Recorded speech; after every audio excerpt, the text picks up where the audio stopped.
Mm.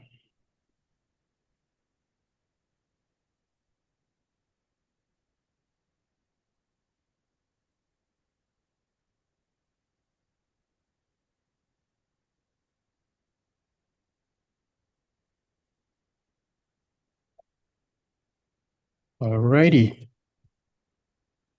Can you hear me, boss? Yes, loud and clear. Okie dokie.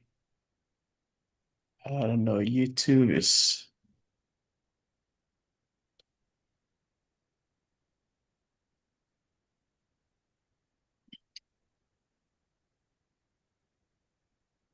Okay, let me clean this out and see. Give me 1 second. I'm trying to.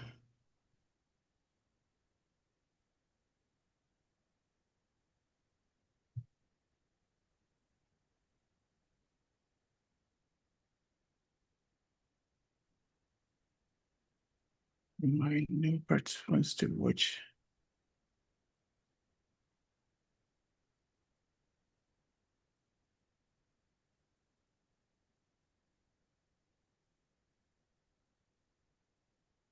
All right. I don't know. We're having some issues with YouTube, but I guess we can still go ahead and set the ball rolling. We have a few things to talk about today, so um it's been a while. Just Oh yeah. before we um start as usual on this platform, we don't entertain insults. We are here to learn, to discuss, to judge, or to equip ourselves, to make ourselves better, to better our communities and our societies as a whole. So if you have any dissenting opinion, you're more than welcome to submit your opinions.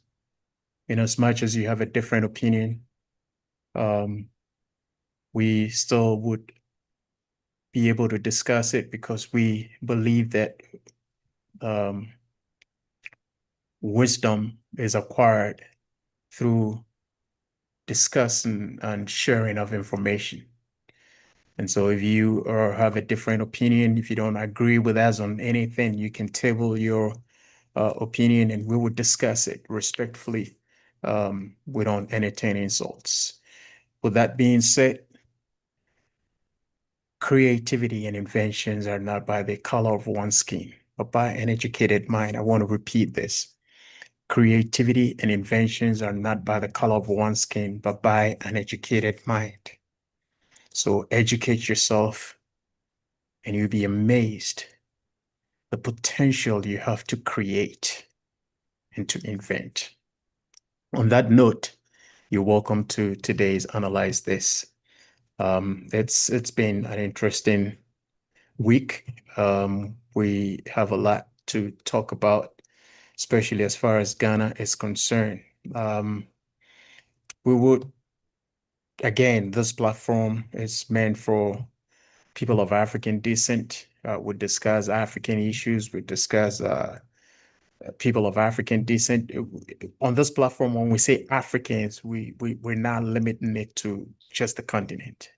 We're limiting it. We are talking about people of African descent as well. So um, you hear us talk about Africans, Africans, Africans. We're not just referring to those on the continent. We're referring to Africans all over the world, be it in the Caribbean, in America, in Europe, wherever you find yourself.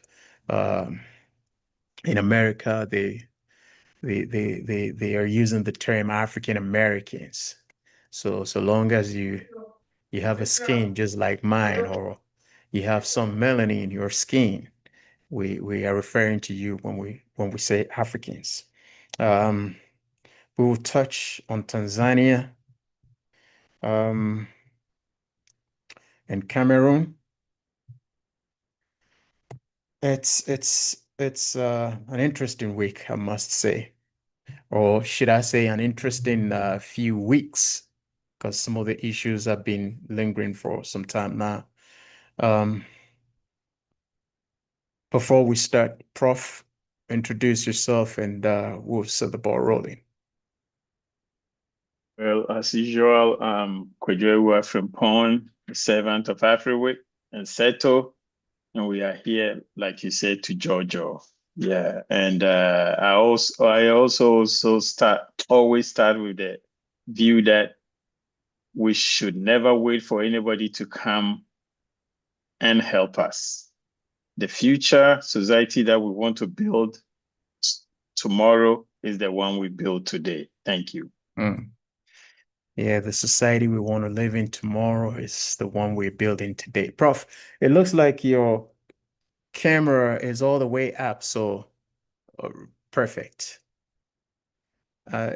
Probably the camera wanted us to see your hairstyle. You're looking good though. It is all good. Yeah, we're trying. We're trying. All right.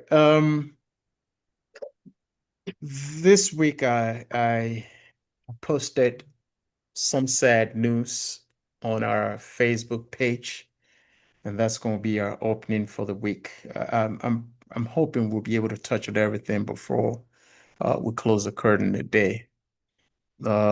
It's about the death of the 6 young ladies who were um, trying to serve their nation.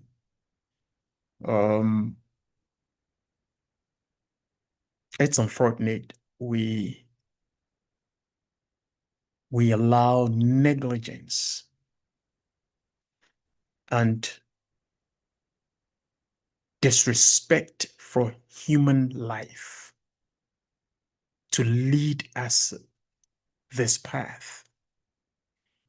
I spoke on a different platform this week, and I made mention of the fact that analyzing the whole trend, in my opinion, the military or the Ghana Armed Forces did not set out to recruit anybody. It was a system of making money. Because you cannot tell me you have less than 10,000 slots available, and yet you are recruiting or you've sold forms to the tune of about 90,000. It really does not make sense. So for me, they didn't set out to recruit anybody to join the army. They set out to make some money. I to my understanding, analyzing what went on, because nobody can convince me that none of the military hierarchy knew that this number of people is going to show up. Nobody can convince me that none of them knew. They knew they're going to have multitude of people showing up. Then you've sold 90,000 forms. Let's assume you were as stupid as anything. You've sold 90,000 forms, and you expect just a handful of people to show up for the screening?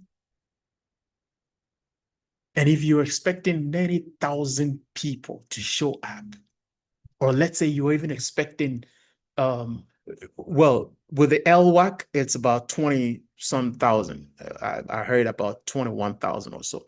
90,000, I'm talking about the whole nation. So even if you're expecting 5,000 to show up, you make provision for some of these things. First of all, let us not forget that we've had an issue of stampede some years back at the Accra Sports Stadium. So if nothing at all, we should be guided by history. That this happened before with that multitude of people congregating at one place.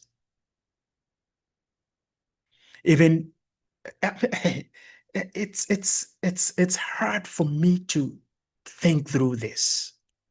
And again, it'll be hard for me to believe that none of these military hierarchy saw what happened or foresaw what happened last Wednesday.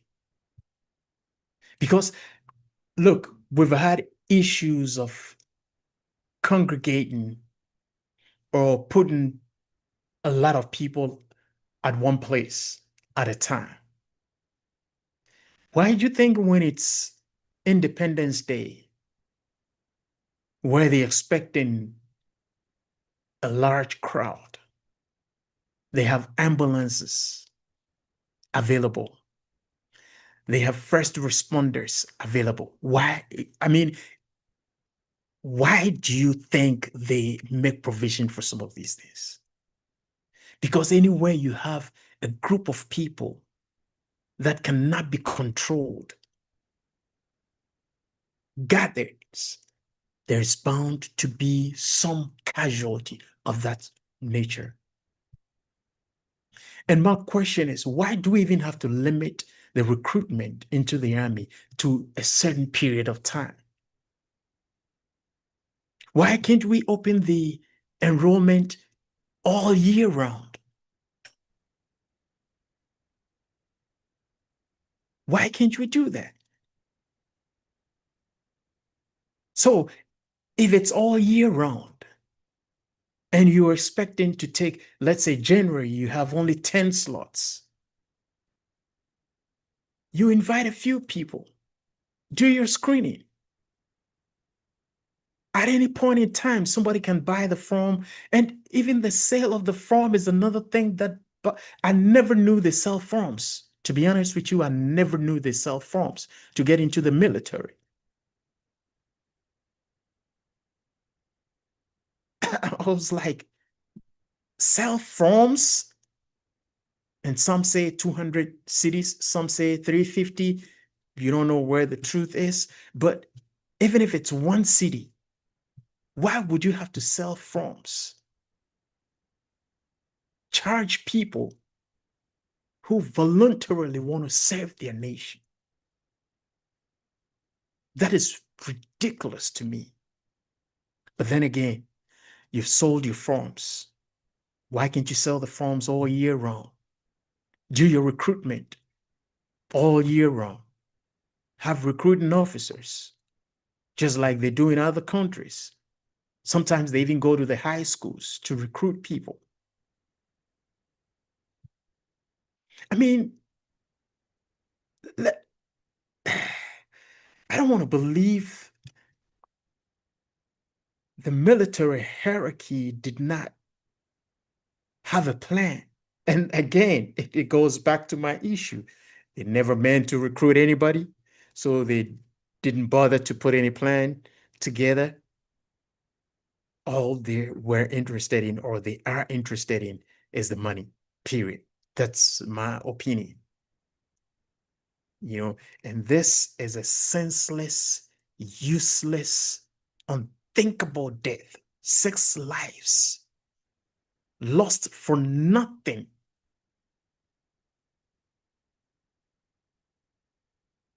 Look, we have become, I don't want to use that word. Other nations will look at what is going on in Ghana and they will be asking themselves, what kind of people are these?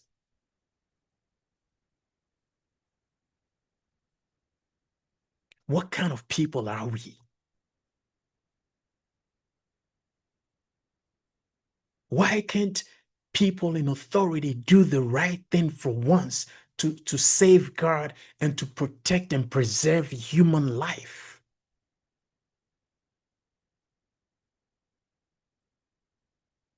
Then again,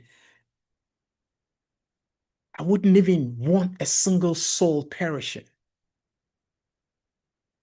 But I was telling somebody last week that this week that thank God we had 6 and not more than 6. even though we didn't want anybody to perish. Young lives cut short senselessly because of irresponsible behavior of people in authority. And I heard somebody saying when the president showed up, he was furious or he was mad. And I said, I don't think he was mad enough. If he was mad enough, some heads should be rolling.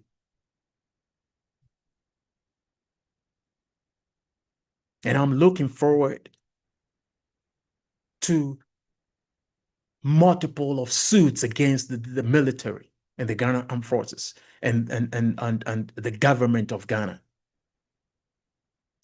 The parents of the deceased should not sleep over it. They should not let this slide. They would have to hold authority responsible for the wrongful death of their beloved. It is ridiculous. It is unthinkable, and it is senseless. 6 young women. And what was their crime? Wanting to serve their nation. After we've extorted money from these people, we've invited them to kill them as well. I have been so sad, and especially on this platform, we are here for the youth. So this is not something we take it lightly at all. It's just beyond my imagination. And I kept asking myself, do these people have kids of their own? Right from the president, who happens to be the commander-in-chief of the Ghana Armed Forces, to whoever in charge of this recruitment, do they have kids of their own? And would they allow their kids to go in one environment of about 20,000 people congregating without any plan for them? This is pure disrespect for human life. And this tells us that our leaders and people in authority have failed and continue to fail the nation and generations to come, because they have no plan for their positions. They have no clue of what they're doing.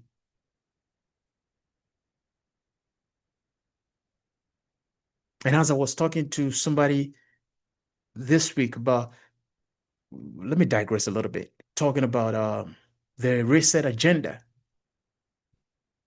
of the new government. And I said, I don't believe they really know what they're doing, or they really know what they're talking about. If somebody want to do a reset, if they really mean to do a reset, if you're talking about a reset agenda, where is the coalition of thinkers that should start a reset agenda? You start by putting thinkers together, a think tank for the nation, to think through the problems of the nation, to come up with suggestions. And it doesn't matter which political party they belong to, you put them all together. You are lucky you have 2 ex-presidents under your umbrella. You have other statesmen, intelligent people in the nation. Where is our think tank for the reset? Other than the ad hoc measures we are taking. And it bothers me to always think that we have people in power who they have no plans for the nation. All they do is ad hoc governance. So if you really mean to reset, if you meant business when you talk about the reset agenda, you should have a think tank thinking through the problems coming up with suggestions and solutions. So it's sad, and it blows my mind. And it all makes sense to me when I read about knowing and understanding. It all makes sense to me. Trust me, I thought I understood that statement I read, but this week, after thinking and thinking and thinking through all these things, it now, I think it's sinking. I'm really understanding it now. I don't care about what you know. I care about how much you understand.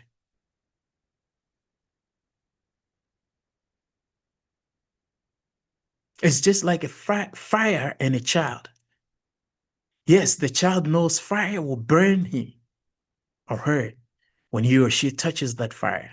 He knows, she knows.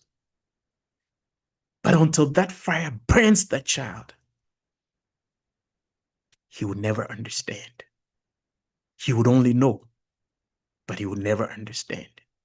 And so people we have voted into power, they know, but they don't understand the responsibility of their offices. And on that note, I want to rest my case here. Prof.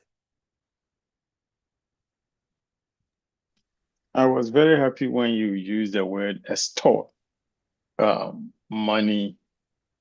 And I want you to believe that, like you said, they do know, and their intent is to fleece the populace of money. Why do I say this? You might think that this is only associated with the military or the forces and their admissions. It is not. It permeates every institution in Ghana. I had a conversation with a friend of mine whose ward wants to get into Akrokra Training College in the Ashanti region.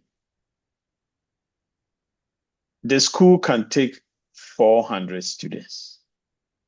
It is my understanding that the head of the institution lobbied for an extra 80 slots because, there are protocol admissions and whatnot. And the word protocol, I'll come to it. Now, they have been given 480 slots, but the government sold 10,000 admission forms for a school that can take 480 students. The government sold 10,000 forms. I'm still going to be mad if you sold 500 forms or 1,000 forms. Why do I say that? There is a criteria for admission into the school. Let's say the aggregate that you need in order for somebody to enter this school is 12. Somebody has 29. Why are you selling that person that for? So the sale of these forms to enter into institutions, including the military, is a money-making machine. And the government knows this. They brought it about. They know this. Where I get mad is this idea of creating an artificial shortage so that I can charge exorbitant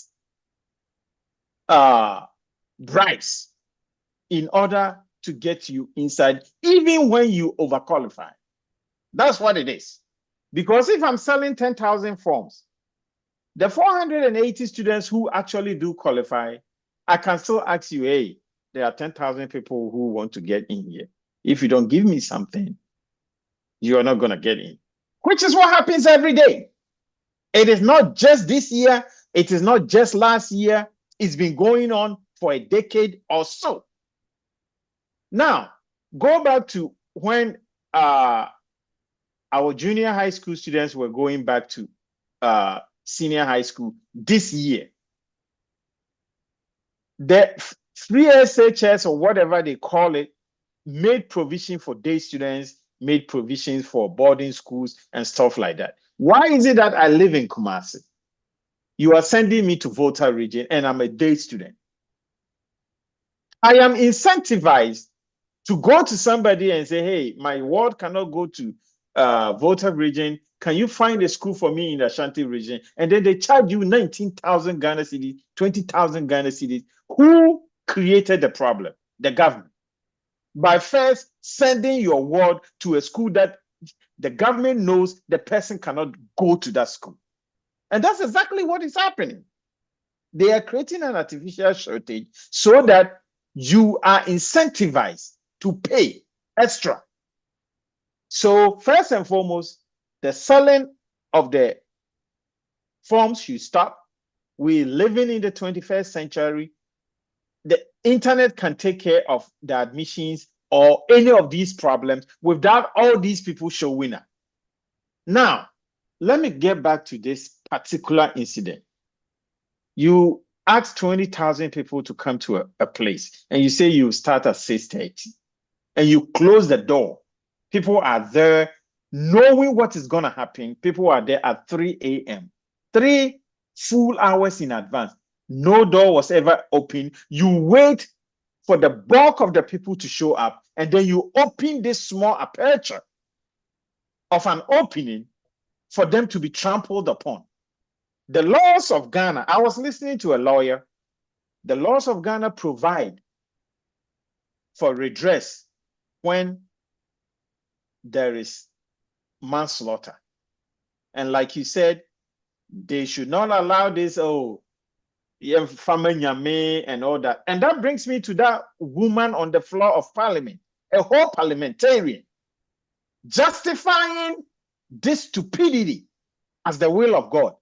Now, whenever there is a problem, and we already know the solution by putting it on God, when God has given us brains to think, and we just put it on God and say it will happen whatever we do, where is the incentive for preventive measures? Where is the incentive for our leaders to think outside the box? Where is the incentive for the 250 so-called honorables that we have voted for and paid for to think for the society? There is a reason why societies are arranged in concentric rings of responsibilities. I am not responsible for thinking for the military, but there's somebody who is paid to think for the military. That person is not able to think for the military. That person should be replaced. It is as simple as ABC. So all these people who did not do their job, if there is really a reset agenda, those people should be fired on the spot. And it's been more than 48 hours. So I know there is no reset agenda. And whoever that parliamentarian was, I know we don't do insults and all that here, but I needed that person's personal number because I was going to call her. How do you come and justify But do they this? even respond to their phone calls? I don't think so. Because, look. Seriously, that lady, the least said for me, the better. That's why I didn't even mention it, because it's going to make me probably lose my... That's why I always say the bait or the hook is baited according to the fish. The people who went out there to go and vote for such representatives, they themselves are highly uneducated. For such a woman who probably have kids to come and justify this level of incompetence with it is God's will. So Nana, this is my bottom line. This is a money-making scheme. Your opening statement said there is no way you are going to believe the hierarchy do not know the problem. They do know. They just don't care. They know this was going to happen. That the number of people who were going to show up. Oh, did you see the snapshot of the number of aspirants at the Kumasi Sports Stadium? Mm-hmm. Yes, you saw that. So how are you going to tell me they did not know these kind of crowds were going to show up? It's been happening every year. So they know. Why are they still selling forms and asking the youth to show up in one spot? Why is it that the forms, if they do have serial numbers, why don't they very, very simply order 100 people according to the serial numbers over a period of time? Even I know this. I am not trained to think for the military, but I know that you have serial numbers on these forms. And if you say from number 001 to number 00100 should show up, they will show up on Monday. If they don't show up, they lose their spot. You don't need the mind of Sherlock Holmes to know that telling 20,000 young, hungry people to show up is a recipe for disaster. And that's exactly what happened. Now, let me put that aside. What I know about our people and our governance structures is that the people who are going to get into the military, they were not even at the stadium. They were sitting at home. That's why I said I'll bring back that word protocol. People have already been put in there. This is just a mirage. Okay? They just want people to show up and say that, oh, there was transparency. It was not influenced by nepotism and political whatever. I don't buy that. We already know that people who are going to be in the military have already been selected. They have already been selected. So my advice to the youth is that some of these things, they are both a waste of time, and unfortunately, 6 human beings have lost their lives. Unfortunately. So until we, the people, start looking at some of these things as an inherent structural flaw in the way we think and do things, then we will continue to see these things happening. And look at the attitude of the representative of the military, who was so furious that somebody said 12 people are dead. And she was trying to explain away the fact that there were only 6 people who were dead, and that some other people are in critical conditions and stuff like that. Look at that attitude. That attitude tells you what I am saying, that why are you even here?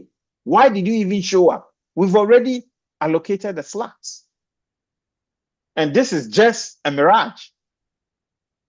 How do you come and tell me that somebody has made a flaw in the number of people dead, and that makes you angry? You are not angry over the fact that you have created conditions for 6 people to be trampled on, but you are angry over the fact that somebody misrepresented the facts. Which is more important?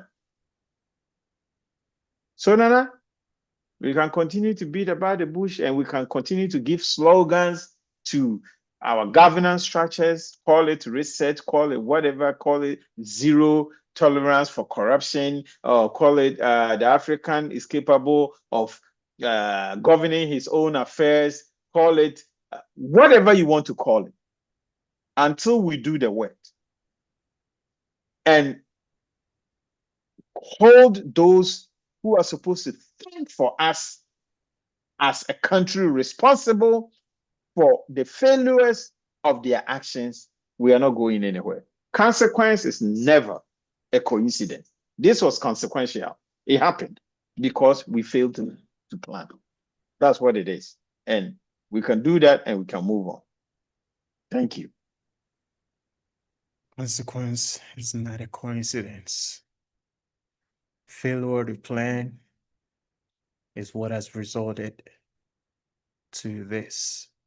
And then again, when you think about it and you think about what's going on in the whole nation and the whole continent as a whole, you realize that People are not thinking. People we voted into power are not thinking. They're not using their brains as they're supposed to. It's as simple as that. Because if you are using your brains, planning is part of life. Planning is part of life. And planning is one of the sole responsibilities of leadership. Planning is one of the sole responsibilities of leadership.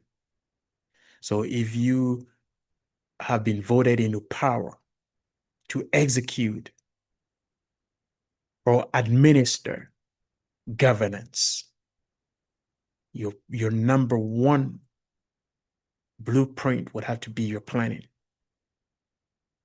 That's going to be your number one roadmap, because your planning is what is going to lead you to your success. And so if you don't have a plan, where are you going? So with that parliamentarian, the least said about her, the better on this platform. That is why you would never hear me calling any of them honorables, because there is nothing honorable about their dealings. And I don't really want to get emotional. That is why I refuse. If you check my notes here, I stated clearly, I wrote here, do not mention the NP.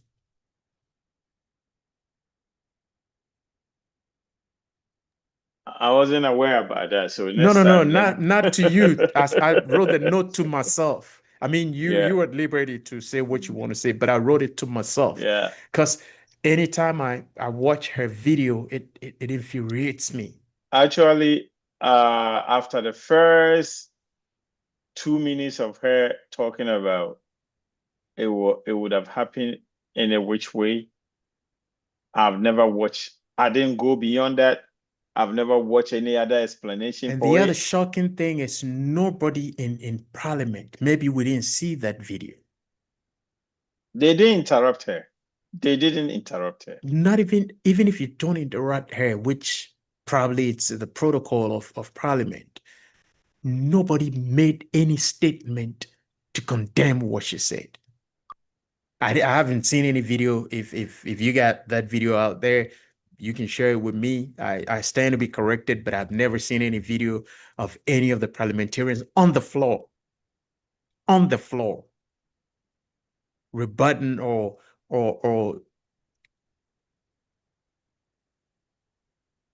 trying to bring her attention to the words she spoke.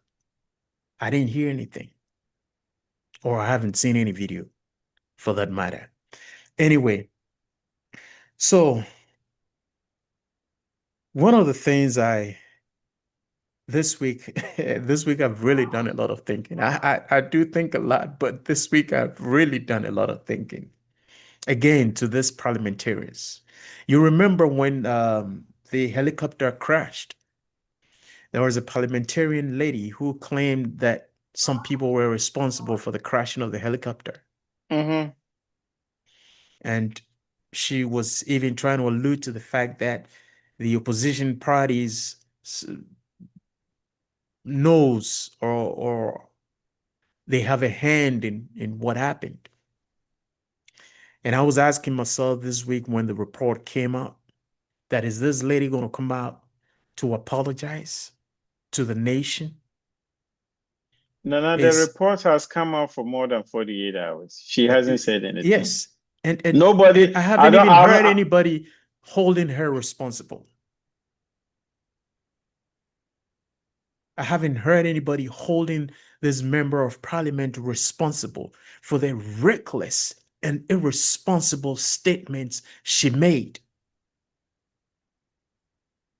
And then again, if you are an intelligent representation of your people, an incident happened. A forensic audit had been had been instructed to be conducted into the incident. As an intelligent human being, what you do is you wait for the results before you make such comments. And you see, your position as a member of parliament will convince a lot of people that you know what you're talking about. It'll convince people that you have an insight of what happened. You make people believe your senseless statements. And as of now, we haven't heard any apology. I haven't heard anybody condemning that reckless act of that member of parliament. So it's, Prof, this parliamentarians, I mean, and then again, another parliamentarian, the Kaswa member of parliament, whose videos were circulating that she was part of the incident. And then a team that was set up to conduct an investigation into the issues, the electoral violences in Ghana, reported that she claimed she had no knowledge of that incident, or she wasn't part of that incident. And then she comes back to rebut what has been said. Who are we kidding here? Who are we kidding? And you want me to call you guys honorables? Do they really understand the word honorable? If your deeds and your words don't match and you want to call yourself honorable, I mean, it's just crazy. I just can't think.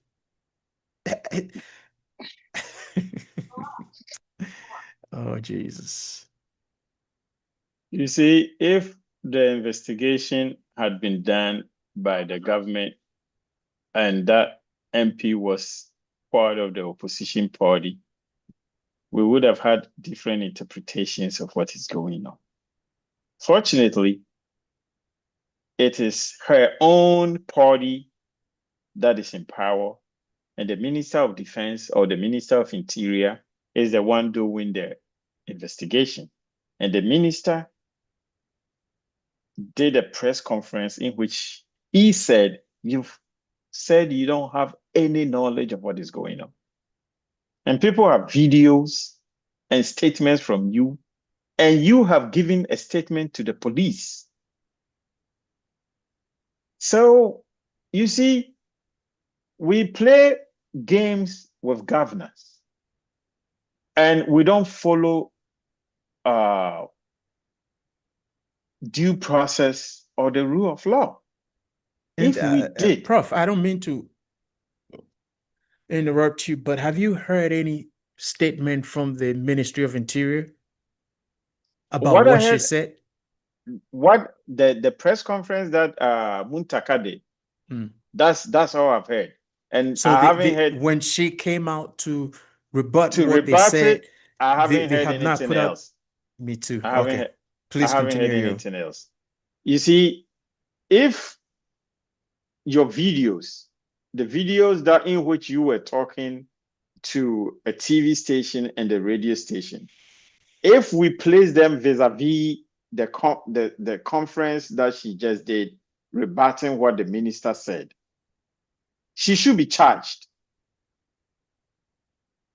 with causing panic and what do they call that?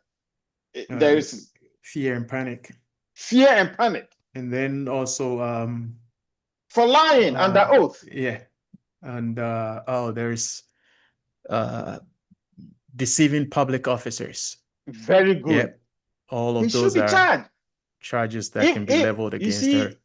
Every day when we talk, I bring this same statement: consequence is not coincidence. We are where we are today because we don't follow anything. Okay, that's the reason why we are where we are today. If people already knew that I cannot do this, they wouldn't be doing it with such arrogance. But they know they're going to get away with it. Mm. They already know they are going to get away with it. And that's the reason why we are where we are. A whole parliamentarian, a lawmaker, making laws for the rest of us to follow, do not understand that you cannot make false statements.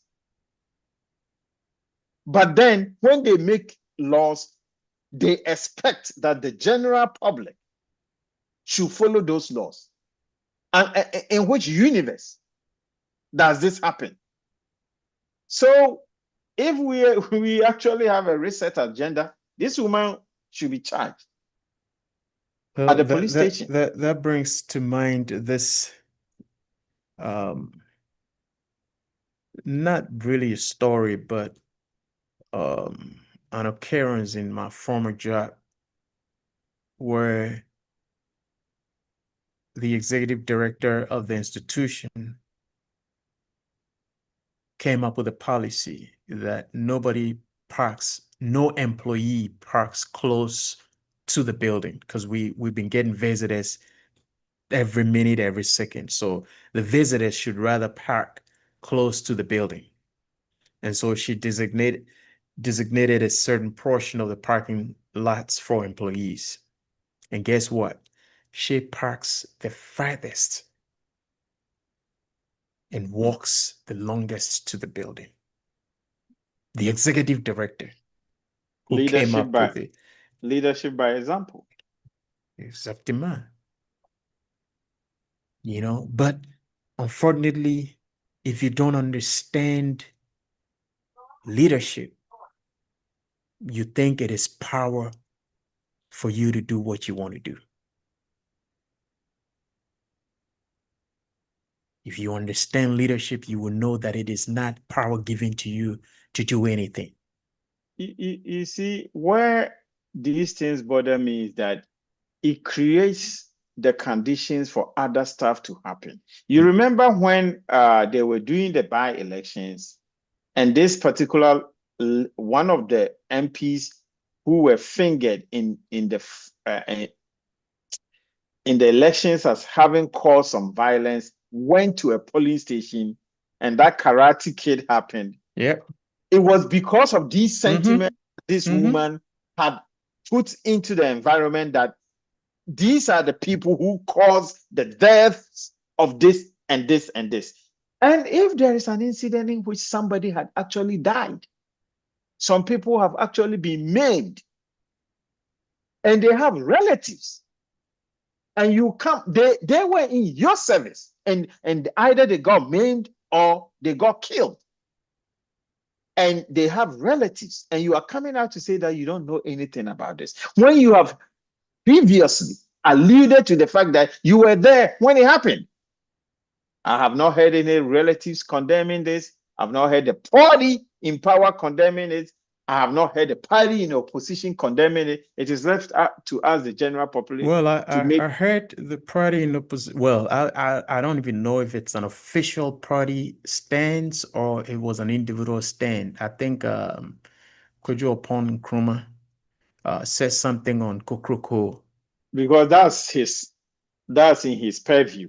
Right. So I don't know if he said it in his personal capacity. Right. That I can't say. But then again, I am smelling some fish in this whole thing when they claim the investigation is still ongoing for that particular incident. I don't know if you heard that. Yeah, from the report the minister read out. The investigation is ongoing, still ongoing. And I'm thinking, this is me thinking aloud, that it is ongoing, which means nobody knows when it's going to end. And the moment they come out to say that investigation is ended, there can be a lawsuit against that parliamentarian from the other woman she accused. Exactly. So I am thinking they're trying to prolong that lawsuit, because you can't say you're vindicated now because the investigation is still ongoing. And this is a case where this lady claimed, according to the report, she didn't know anything about it, and now she says she never said that to the investigative team. But if everything is said and done and this lady is exonerated, I want to see a lawsuit. Yeah. Anyway, if you have anything you can add up before we go to Tanzania, our time is kicking Well, against us. all that I want to say is that there needs to be sanity within our public spaces. You see, our leaders want the youth to respect the people in authority. Yes, I agree with that. But respect is not just given. You have to earn respect. And respect is reciprocal.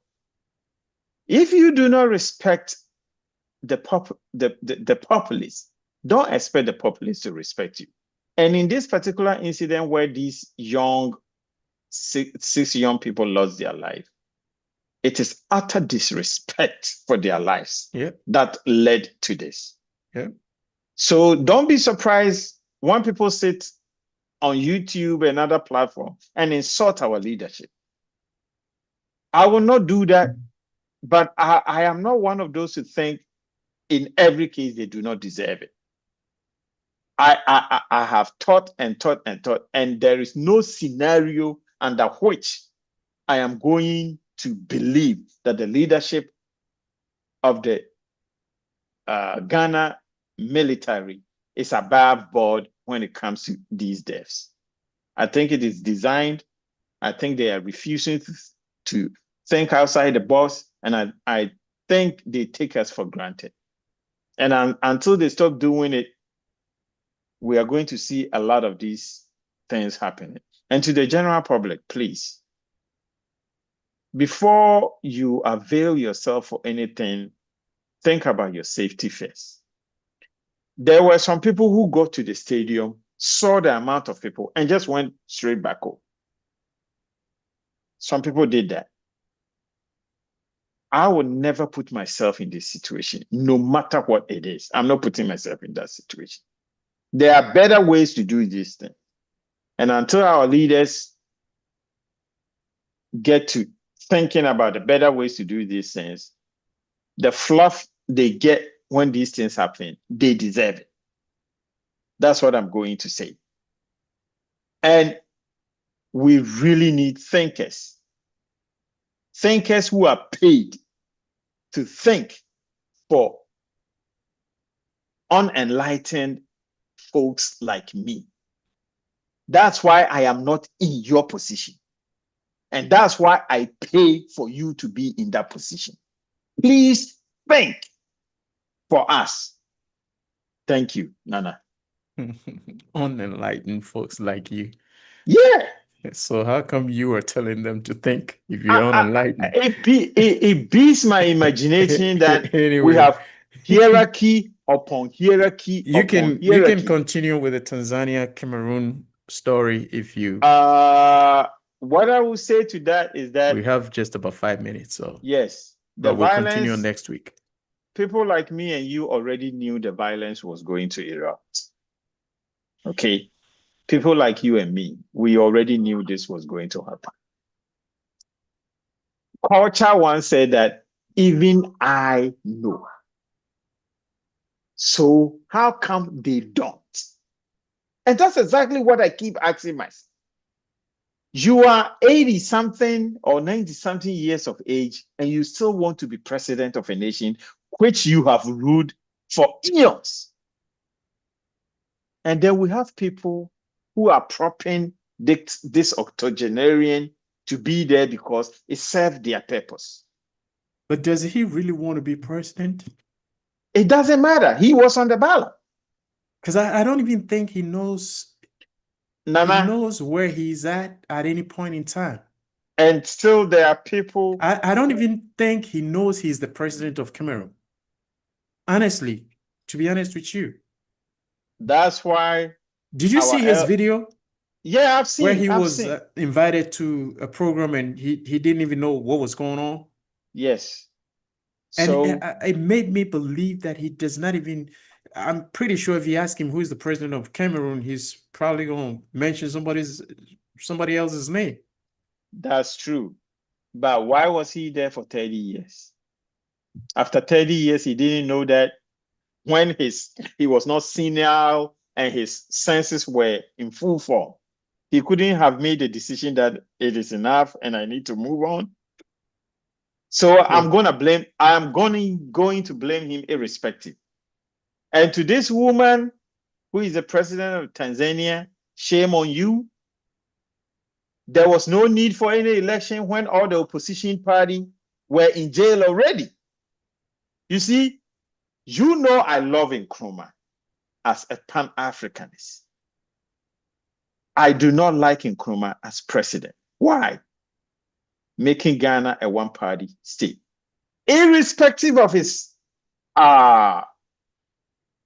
reasoning, he may have had the most profound, wonderful, in retrospect, but putting yourself in a position whereby there is no choice will naturally bring about violence. It has happened over and over and over and over. So this woman claiming that they are putting together and to do this, and that's crap to me. Make sure you do your job well so that your agenda is consistent with what your people need, so that the opposition, no matter what they say, if you are doing your job, you are still going to win. You do not need to oppress the opposition in order to be president. So there was no need for any election. We create a facade. Why are we even creating the facade? So that the international community might think that there is some democracy going on. Really? Is this the democracy? Is this democracy? You see, she is creating the conditions for a violent coup d'etat. That's what she's creating. And then when it happens, we stupidly sit here and say, oh, why is it that the military is taking over? Why is there rebels? Why is there a civil war? You created the conditions for those. So if there is anything I'm going to say to this, her government is a sham. It's not going to last. It never lasts. Because what you do is that you curtail people's ability to actually engage with you civilly. So they will create an armed resistance to you. And there is no development. There is no sustained development in any environment when there is no peace. So to all our leaders across all Africa, create the conditions for peace and coexistence first before you come and talk to me about democracy. This is not democracy. It is not. It's a sham. Alrighty, it's about time we close the curtains. This is not democracy, it's a sham. The last thing I'm going to say is that anybody in position of power who tries to suppress dissenting opinions, let me tell you this. It is because you have an inferiority complex. You don't even believe in your potential. You don't even believe in your abilities to deliver. So the only tool available is to use the power given to you to suppress the people so you can do whatever you want to do. On this note, we'd want to close the curtains on Analyze This for today. My name, Nana Osei Bonsu Jr. of Africa International Organization and Serto Leadership International. We hope you join us again next week. And my co-hosts, Kwejo Frimpong, and we hope you join us again. All right, same time, same week, same time next week. Bye-bye, and have a wonderful day.